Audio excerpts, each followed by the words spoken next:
За төсвийн байнгын хорооны дарга иргэншүүдээ.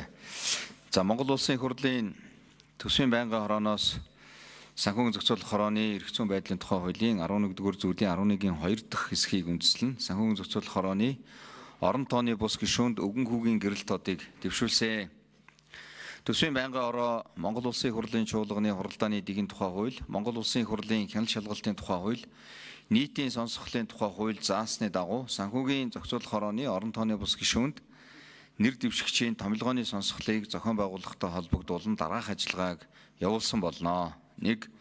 Монгол улсын их хурлын чуулганы хуралдааны дэгэн тухай хуулийн 130 дугаар зүйл, мөн хуулийн 131 дугаар зүйлийн 131-ийн 1, 131-ийн 2 дахь хэсэг заасны дагуу төсвийн байнгын хорооны 2025 оны 6 дугаар сарын 30-ны өдрийн 14 дугаар тогтоолоор нэр дэвшигчийн сонсголыг 2025 оны 6 дугаар сарын 25-ны өдөр зохион байгуулахаар товлож 14 хоногийн хугацаанд сонсголд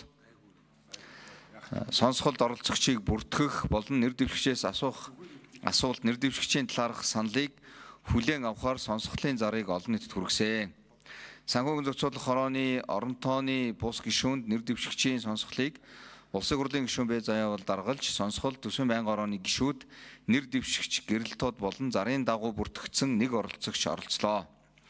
3. Нэр дэвшигчийн сонсгол даргалагч нэр дэвшигчийн талаарх товч танилцуулж үүний дараа нэр дэвшигч уг албан тушаалд томилогдсон тохиолдолд хийх ажил нэр дэвшсэн үндэслэл боловсрол ажлын туршлага тухайн албан тушаалд тавих шаардлагыг хангаж байгаа тухайга танилцуулж дууссаны дараа оролцогч байнгын хорооны гишүүн нэр дэвшигчээс асуулт асууж үг хэлсэн болно.